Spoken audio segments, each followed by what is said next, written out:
책보다 책 이야기에 진심인 사람들이 모였습니다. 책을 읽고 이야기를 나누다 결국 책에 잡힌 독서 모임장들이 나누는 책 이야기. 독서 모임장들 책 잡힌 사이 시작합니다. 와! 안녕하세요. 평일에는 브랜드 컨설턴트, 주말에는 독서 모임장으로 활동하는 캡 선생입니다. 책으로 세상의 실마리를 발견하는 세실입니다. 안녕하세요. 그냥 나혜입니다. 자, 오늘도 우리 청취자 멤버분들의 댓글 소개를 해보도록 하겠습니다. 보라보라 구님이 3월 17일에 남겨주신 댓글인데요. 지식인들의 대화를 엿듣는 느낌이네요. 좋습니다. 라는 댓글을 남겨주셨어요. 지식인이라니. 전 아닌 것 같은데. 보통의 사람들이 떠드는 이야기에 이렇게 또 애정을 갖고 남겨주셔서 너무너무 감사드립니다. 네, 정말 지식인이라고 저는 빼주세요. 지식인에서. 부담스러워요. 네, 그 다음 댓글은 10237005님의 댓글입니다. 다음 모임도 기대하겠습니다. 라고 담백하게 달아주셨는데요. 아직도 듣고 계신 거 맞으시죠? 어디 가지 마시고 계속 들어주시길 바랍니다. 그리고 이번 댓글은 저번에도 남겨주셨던 분의 댓글인데요. 나아지는 중님의 댓글입니다. 3월 19일에 남겨주셨네요. 세 분의 대화 합이 너무 좋아요. 저는 독서 모임장들이시다 보니 1화부터 진행이 유려하다고 생각하고 있었는데 정작 세 분은 어설프다고 생각하고 계셨다고 해서 놀랐습니다. 크크크. 나는 그냥 지나쳤던 문장을 누군가는 인상 깊게 보고 그 감정을 담아서 낭독해주는 순간은 책이 살아나는 느낌이어서 정말 좋아요. 저는 돈 모으는 것은 인내라고만 생각하고 있었는데 이번 에피소드의 인사이트가 정말 유익했습니다. 집에 굴러다니던 책이었는데 한번 읽어봐야겠어요. 다음 에피소드 책이 개인적으로 읽고 실천하려고 샀는데 방치되어 있는 책이라서 더 기대가 되네요. 일요일에 뵙겠습니다. 흐흐흐. 시간에 제약 없이 터놓고 이야기할 수 있는 최고의 친구는 책 잡힌 사이 듣기 라는 어마무시한 댓글을 남겨주셨어요. 여러분 어떡해요. 그리고 그 나아지는 중님은 지금 저번 에피소드 첫 번째부터 매번 들으실 때마다 저희 에피소드에 1,000원씩 후원을 해주고 계세요. 그러니까 독서 모임 비용을 내시고 계시는 찐 멤버십니다. 감사합니다. 저희가 그 돈으로 열심히 초콜릿도 먹고 빵도 먹으면서 열심히 준비하겠습니다. 아, 너무 감사합니다. 정말요. 저 이렇게 길게 정성스럽게 써주셔서 진짜 누군지 너무 궁금해요. 진짜 너무너무 궁금합니다. 그러면 오늘도 안전한 독서 모임, 시간에 제약 없이 터놓고 이야기할 수 있는 모임 한번 만들어 보겠습니다. 5월은 어린이날 우리들. 네, 우리들 세상이죠. 제가 예정되지 않은 노래로 시작을 해봤습니다. 네. 그래서 오늘은 어린이날에 어울리는 동심을 찾아주는 책 특집으로 준비해봤습니다. 오늘만큼은 어린이의 마음으로, 순수한 마음으로 독서 모임에 참여해 보시는 건 어떨까요? 자, 두 어린이 여러분, 오늘 어떤 책을 들고 오셨나요?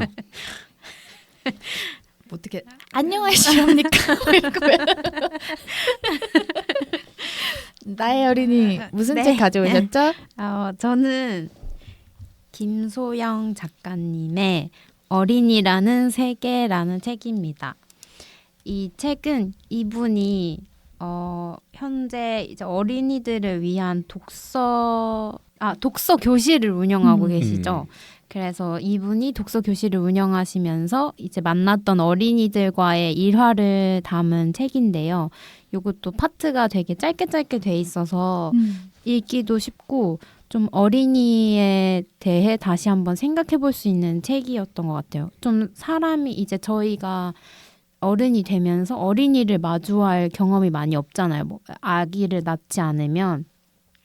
그래서 이제 모두 어린이였던 시절을 잊고 살아가고 있는데 이 책을 읽으면 조금 아이들의 순수한 시선과 좀 생각 못한 통찰력 그리고 귀여운 순간들이 좀 기록되어 있는 책입니다. 그래서 최근에 또 노키즈 존이라는 이런 좀 어린이에 대한 거부감이 좀 커지고 있잖아요. 근데 그런 사회 분위기 속에서 좀 이 책을 읽고 어린이들을 이해하고 어린이의 시선에서 좀 바라볼 수 있는 계기가 되었으면 좋겠어서 이 책을 가져왔습니다. 제가 예전 독서 모임에서 들었던 책이 맞다면 그게 혹시 그건가요? 그러니까 어린이들한테 투표권이 없잖아요. 네. 근데 그렇기 때문에 그들을 좀 보호하고 하는 게 있는데 그때 그분이 그 얘기를 하시더라고요. 촉법소년이 관련된 이슈가 되면서 어린이 청소년들도 잘못을 했으면 성인과 동등한 그 벌을 집행해야 된다는 주장에 대해서 어린이들한테 근데 투표권이 없지 않냐 뭐 이런 얘기를 하시는데 혹시 그런 내용은 없나요? 책에 좀 범죄 관련된 얘기가 많긴 했어요. 어린이를 향한 범죄를 좀 강하게 처벌해야 된다 이런 내용은 봤는데 제가 그거는 지금 있었는지 없었는지는 잘 모르겠네요. 저도 생각은 안 나는 것 같아요. 그러면 그거는 그분의 어떠한 추가적인 주장이었을 수 있겠네요. 네. 그런가 봐요. 그래서 저는 좀 듣고 좀 어린이가 되게 보통 서툴고 미숙하다는 생각을 가지고 있잖아요. 근데 좀 이 책에서 어떤 한 어린이가 신발끈 묶기가 어려운 그런 상황에 놓였을 때 이 선생님이 도와줄까 말까 고민하는 지점에서 했던 이 어린이가 했던 말인데요. 그래서 이분이 그러니까 어른이 되면서 신발끈 묶는 일도 차차 쉬워질 거야. 그러자 현성이가 담담하게 대답했다. 그것도 맞는데 지금도 묶을 수 있어요. 어른은 빨리 할 수 있고 어린이는 시간이 걸리는 것만 달라요. 라는 이걸 듣고 머리를 약간 한 대 띵 맞은 그런 기분이었어요. 뭔가 어린이라서 못하겠거니가 아니라 어린이도 할 수 있고 다만 좀 느릴 뿐이다 라는 이 어린이의 생각이 정말 멋진 말이네요. 맞아요. 그래서 저도 이 김수영 작가님 어린이라는 책 진짜 재밌게 읽고 했던 부분이 이제 좀 초보자들한테 붙는 린이라는 표현을 저조차도 너무 아무렇지 않게 쓰고 있었던 거예요. 그래서 좀 나도 모르게 이 무의식이 무섭긴 한데 이거를 좀 어린이를 조금 낮게 생각하고 있었구나. 맞아요. 근데 사실 생각해보면은 어린이여도 피아노나 첼로 같은 거 저보다 맞아요. 오랫동안 한 친구들은 저보다 전문가고 오히려 제가 배워야 될 초보자의 입장인데 그런 것들이 다시 한번 깨우치게 해준 것 같아요. 그래서 이 도움도 질문이 되게 중요하겠네요. 혹시 도움이 필요하세요? 이렇게 좀 물어보고. 네, 그래서 이분도 되게 도와줄까 말까를 고민을 많이 하셨던 것 같아요. 그래서 이 책을 읽다 보면 이분이 얼마나 그 어린이를 되게 뭐라고 해요? 조심스럽게 대하려고 노력을 많이 하시더라고요. 되게 생각을 많이 하고 그 다음에 행동을 하시는 부분이 많았어요. 그렇죠. 그러니까 우리의 상당수의 어떤 기질과 성향과 어떤 태도가 어린이 때 겪었던 경험들 크게 좌우되잖아요. 네. 그러니까 그 임팩트가 어른이 되었을 때보다 훨씬 크기 때문에 어린이한테 정말 조금 더 사력 있고 조심히 돼야겠구나 생각이 드네요. 맞아요. 그리고 이분이 이제 어린이들이 이제 집에 갈 때나 이게 교실에 왔을 때 항상 외투를 입혀주고 벗겨주세요. 그게 너무 그 이유가 넌 항상 이런 대접을 받을 가치가 있다. 이런 거를 언제 어디서든 이런 게 되게 익숙해졌으면 좋겠다라는 마음에서 이거를 행하고 계시는 걸 보고 되게 멋있는 마인드를 갖고 계신 분이구나 하는 생각이 들었어요. 그리고 또 저는 또 새로웠던 그런 알게 됐던 게 어린이들을 길에서 만나면 좀 약간 되게 과격하다고 해야 되나? 움직임이 주변을 좀 잘 못 보는 것처럼 이렇게 행동을 하잖아요. 그래서 되게 막 뛰다가 사람들을 치거나 이렇게 하기도 하는데 그게 조금 어린이들이 키가 작은 것도 있지만 시야가 되게 좁대요. 그래서 이 주변을 좀 어른이 보는 것과 다르게 너무 좁게 봐서 그러니까 일부러 어린이들이 뭔가 주변 사람이 있는데도 불구하고 이렇게 막 행동하는 게 아닌 그들 눈에는 안 보였을 수도 있겠구나 하는 생각이 들더라고요. 그래서 좀 이해하게 됐어요. 그쵸. 그러니까 우리 모두 어린이였던 시절이 있고 어린이였기 때문에 했던 실수나 어른이 봤을 때의 실수나 어떤 행동들이 있을 텐데 어른이 돼서는 그것을 보면서 좀 이해를 못하게 되는 것 같아요. 맞아요. 다 어떻게 보면 저 모습이 나의 모습이었을 텐데 그리고 요즘 것들은 찌릿찌릿하지만 이거는 뭐 고대 그리스 뭐 이집트 이때도 있었다면서요. 요새 애들 왜 이렇게 버릇없어. 그래서 그거는 뭔가 요즘 세대가 더 뭐 그렇다기보다는 그냥 성인이 되고 좀 있지 않나 그런 자신들의 과거의 모습을. 그런 걸 하나씩 어른들이 알려줘야 되는 것 같아요. 그래서 그런 것들을 어떻게 하면 아이들한테 잘 알려줄지 궁리도 하고. 그래서 들으면서 지금 제가 예전에 읽었던 책 중에 지금 어린이와 관련된 저의 편견을 되게 깨졌던 책이 은유 작가님의 다가오는 말들이라는 책인데요. 그 책 진짜 너무 좋아요. 근데 그 책을 읽으면서 제가 노키즈존 아까 얘기하셨잖아요. 네. 그 노키즈존에 대해서 정말 다르게 생각을 했는데 그 책에 이런 내용이 나와요. 배제를 당하면서 자란 키즈들이 타자를 배제하는 어른이 되리란 건 자명하다. 건강한 의존성을 확장해 나가는 과정을 통해서만 우리는 관계에 눈뜨고 삶을 배우는 어른이 될 수 있다. 그래서 노키즈존이라는 말 자체가 배제하는 거잖아요. 네. 그래서 이런 걸 당하면 또 그렇게 배제하는 걸 또 학습해서 계속 어린이들을 배제하는 문화가 형성될 수 있겠구나. 그래서 어른이 어떻게 어린이를 보는지 이런 게 되게 중요하겠다는 생각이 들었고. 그렇죠. 그러니까 근데 이게 상당히 저는 어려운 주제라고는 생각하는 게 어떤 취향이라는 거는 내가 좋아하는 취향이 배제된 공간이나 어떠한 형태잖아요. 맞아요. 그러면 저는 제가 조금 추구하는 이상향은 뭐냐면 이게 노키즈존이랑 딱 맞진 않을 수 있는데 어떠한 카페에 갔을 때는 2시간 이상 뭐 있지 마세요. 노트북 사용 금지 이렇게 써놓고 붙이는 데가 있고 근데 그렇게 붙이지 않음에도 불구하고 그러한 문화를 형성하는 곳들이 있거든요. 가장 대표적인 프랜차이즈로는 블루보틀이 좀 그런 것 같아요. 블루보틀 가면 와이파이가 없고 의자가 딱딱하고 그리고 콘센트도 거의 없다고 하더라고요. 그러니까 그런 환경 자체가 그러니까 사람들이 의뢰 거기 가서는 노트북 잘 안 하고 그냥 대화하고 그런 것처럼 그 노키즈 존을 붙이는 어떠한 공간 중에서 뭔가 그 성인을 위한 공간들도 있을 것 같아요. 그래서 저는 그 노키즈존 공간 자체를 부정한다기보다 어린이들을 존중한다는 그런 표현이 담긴 그 표현을 좀 바꿔보면 어떨까? 예를 들어 이 공간은 어른에게 최적화된 공간입니다. 그렇죠. 어린이를 위한 공간은 1층에 있어요. 이런 표현이라든지 혹은 제가 되게 좋아하는 카페 중에 하나가 그 뷰클런지라는 카페가 있는데 거기는 이제 각 층에 화장실이 딱 하나밖에 없고 이렇게 여자 화장실, 남자 화장실이 없거든요. 근데 그 뷰클런지라는 브랜드가 스웨덴 브랜드예요. 스웨덴에서는 모든 성을 존중합니다.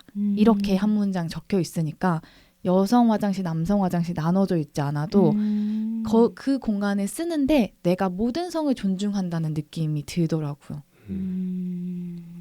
그렇죠. 그러니까 저도 노키즈 존이라는 말 자체가 주는 좀 강압성이랄까? 그러니까 폭력적인 느낌이 있는 것 같아요. 근데 어떠한 업종이나 공간 자체는 어린이가 오기에는 적합하지 않거나 어린이가 왔을 때 문제가 많이 생길 수 있는 공간도 있겠죠. 그랬을 때는 얼마나 이거를 폭력적이지 않게 표현하거나 아니면 자연스레 이제 그렇지 않은 어떠한 사람들만 오는 거.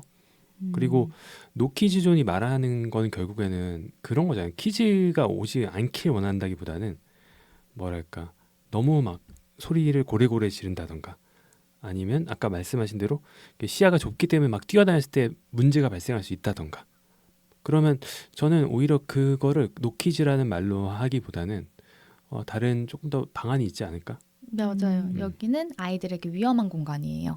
그럴 수도 있고 네. 근데 참 이 문제가 사회적으로 많이 화두가 되고 어렵다고 제가 느끼는 게 또 가게를 운영하는 사람들 입장에서는 또 이게 어려움이 좀 있다고 하더라고요. 그럴 것 같아요. 그래서 근데 말씀하신 대로 다만 우리가 언어라도 그 어린이가 봤을 때 우리는 배제되는 존재라는 거가 안 느껴지게 좀 하는 노력이 필요하지 않을까 하는 생각은 드네요. 제가 이제 가져온 책을 또 소개를 해드리면 저는 고민을 했어요. 두 가지 책 중에 고민을 하다가 그 그림책을 가지고 왔습니다. 그래서 제가 오늘 가지고 온 그림책은 윤여림 작가님이 글을 쓰시고 김지한 작가님이 그림을 그린 괜찮아 천천히 도마뱀이라는 책이고요. 그림책이야말로 진짜 순수해지는 책이잖아요. 네. 근데 이 책은 어떤 책이냐면 제가 2020년에 읽었던 책인데 그 스스로 느리다고 생각해서 되게 답답해하던 시절이 있어요. 유독. 근데 그림책을 정말 많이 읽는 친구, 숲 유치원 선생님이기도 한데 그 친구가 제 집에 놀러 왔다가 이 책을 쓱 놓고 가서 읽게 된 책이거든요. 그래서 어떤 책이냐면 여기 이 책의 그 주인공은 도마뱀이에요. 근데 이 도마뱀의 특징은 엄청 느려요. 걸을 때도 느리고 말할 때도 느리고 뭐 아무튼 친구들이 빠릿빠릿 움직일 때 굉장히 이제 나중에 할 일도 다 뒤쪽으로 밀어놓고 이게 느릿느릿한 친구인데 이 도마뱀, 이 천천히 도마뱀부터 시작해서 반대로 되게 빠릿빠릿한 토끼 친구가 있고 그리고 되게 웃긴 깔깔 원숭이 친구가 있고 그리고 불끈불끈 코끼리 친구도 있고 이게 다 개성이 다양한 친구들이 숲속에 모여 사는 이야기인데 너무 느리니까 위험한 상황에서 이제 도마뱀이 이제 위기에 처했을 때 이 친구들이 각자 자기가 가지고 있는 걸 서로서로 도와요. 서로서로 돕고 그리고 이제 빠릿빠릿한 친구들이 어느 순간 힘에 겨워 하니까 이 느릿느릿한 천천히 도마뱀이 새야 우리 꽃차 마시지 않을래? 이러면서 쉬는 방법을 또 알려주고 그러면서 이제 나중에는 본인들의 이제 목적지까지 갈 때 지속적으로 갈 수 있게 코끼리가 자기 등에 친구들을 다 태워가지고 뭐 자기네들이 가고 싶어 하는 그 숲으로 넘어가는 이야기인데요. 되게 보다 보면은 뭐랄까 되게 위로가 많이 됐어요. 그래서 요즘 아이들한테도 그렇고 뭐 성인이어도 이렇게 해야 돼, 저렇게 해야 돼라고 하는 사회에서 스스로 나한테 괜찮다고 해준 적이 있었나? 그리고 돌이켜보니까 되게 순수했을 때는 친구들이랑 같이 함께하는 시간에 푹 빠져가지고 되게 행복해하고 그리고 뭐 잘못되거나 조금 느려도 되게 웃으면서 막 넘어갔던 것 같은 거예요. 그래서 이 책을 보면서 되게 동심으로 돌아간 느낌이 들어서 이 책을 가지고 왔고 이 그림책이 진짜 그림체가 너무 예뻐요. 이렇게 파스텔 톤으로 그려져 있고 이 지금 독서 모임에 참여하신 분들은 한번 검색을 해보시면 좋을 것 같아요. 이거를 네, 뭐라고 검색하면 되죠? 괜찮아 천천히 도마뱀이라는 그림책인데 이 그림체가 전체적으로 햇빛을 받은 그런 색깔들로 이루어져 있고 파스텔 톤이에요. 그래서 보고 있으면 되게 행복해지는 그런 그림체이고 내용도 너무 재밌고 그리고 이 친구들이 생김새나 크기 같은 것도 다양해서 보시면서 이렇게 뭐랄까 입가에 미소를 번지게 하는 그런 책일 것 같습니다. 액자로도 예쁘겠네요. 맞아요. 그래서 지금 이게 제 본가에 있어가지고 제가 인스타그램에 게시글을 찍어서 가지고 왔는데 그 그림체 자체가 너무 예뻐서 잘 보이는데 그 표지를 이렇게 제가 딱 걸어놨어요. 그래서 좀 이런 괜찮아 어린이라서 괜찮아요 뭐 이런 얘기하는 애기들도 있잖아요. 그래서 동심으로 가고 싶으시다면 괜찮아 천천히 도마뱀을 읽으면서 전 괜찮아 할 때마다 자꾸만 그 밈이 떠올라가지고 괜찮아 띵띵띵띵 이게 떠올라서 집중이 순간 집중하기 힘들었어요. 네. 저는 가장 유명한 책을 갖고 왔습니다. 생텍쥐 베리의 어린 왕자를 갖고 왔는데 출판사 편집자가 이 책을 크리스마스 이브 전에 출간해달라고 했다고 하더라고요. 그래서인지 몰라도 뭔가 크리스마스 느낌이 전 어린 왕자 좀 나는 것 같아요. 그리고 사실 어린 왕자가 이 서문에 보면 어린이를 위한 책이라는 걸 명시했음에도 불구하고 어른들도 되게 큰 감동을 받는 책이라서 저 여러모로 어른과 어린이가 함께 어린이날에 읽어도 좋지 않을까? 그래서 갖고 왔는데 줄거리를 말씀드리면 좀 가물가물한 분들이 계실 것 같아서 사하라 사막에 불시착한 비행기 조종사와 어린 왕자의 만남에서 이야기가 시작됩니다. 참고로 작가인 생텍쥐페리도 실제로 비행기 조종사였고 그가 2차 세계대전 중 정찰 비행 임무를 수행하다 지중해 상공에서 실종되었는데 후에 독일군 공격에 의해 격추되었을 가능성도 제기되고 있습니다. 그래서 어쩌면 그가 자신의 마지막을 어렴풋이 예감하면서 이 이야기를 시작한 건지도 모르겠다는 생각이 들더라고요. 어린 왕자는 자신이 살던 작은 별을 떠나서 여러 행성을 여행하며 다양한 어른들을 만나는데요. 그 왕, 허영심에 빠진 사람, 술주정뱅이, 사업가, 가로등지기, 지리학자 그러니까 이런 사람들을 통해서 어린 왕자는 어른들이 집착하는 것들의 허망함과 우스꽝스러움을 보여줍니다. 그래서 이게 어른들이 읽으면 좀 이렇게 민망해지는 지점이 있는 것 같아요. 아 그렇구나, 나도 여기에 속하겠구나. 그리고 이 책에서 아마 가장 유명한 장면이 그 여우와의 만남일 것 같은데 여우가 길들이다라는 것이 무엇인지 설명하잖아요. 근데 쉽게 말해 특별한 관계를 맺는 거죠. 오랜 시간 서로에게 관심을 주고 알아가다 보면 그 존재는 세상에 단 하나뿐인 나만의 존재가 된다. 그래서 저는 어린 왕자가 나이가 들어서 읽어도 너무나도 많은 생각을 하게 만드는 것 같아요. 자기 반성을 하게 되고 그리고 뭐랄까 관계에 대한 생각도 좀 하게 되고 그렇다면 어린이였을 때 이 책을 읽으면 어떤 느낌일까 생각해 보면 되게 뭐랄까 어른에 대해서 어떻게 그들이 좀 바라볼까 좀 궁금해요. 제가 어렸을 때 어린 왕자를 읽었던 기억이 가물가물해서 어떤 느낌이었을지 모르겠지만 여기 나오는 그 캐릭터들 어른들이 되게 물론 너무나도 이제 극적으로 표현되긴 했지만 사실 진짜 어른들의 모습들에 좀 반영한 거거든요. 어린이 입장에서는 어른들은 왜 늘 저렇게 술을 먹고 취해야 되는 걸까 이런 생각도 할 것 같아요. 그리고 그래야만 왜 이야기를 하는 거지?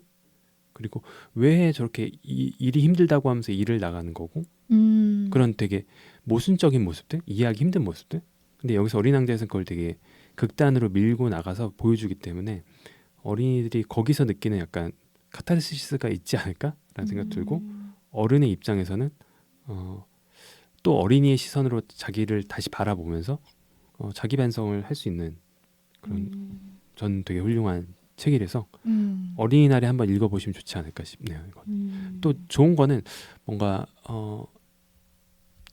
조카가 있거나 뭐 자녀가 있는 분들은 같이 읽고 독서 모임 해도 괜찮을 것 같아요. 진짜. 근데 주의할 점이 있는 게 제가 이제 어린이였을 때 이 책을 읽는다면 어떤 느낌일까 해서 제가 처음 어린이였을 때 이 책을 접한 기억이 확 떠오르더라고요. 이게 되게 오래전부터 그 필독 도서다 보니까 맞아.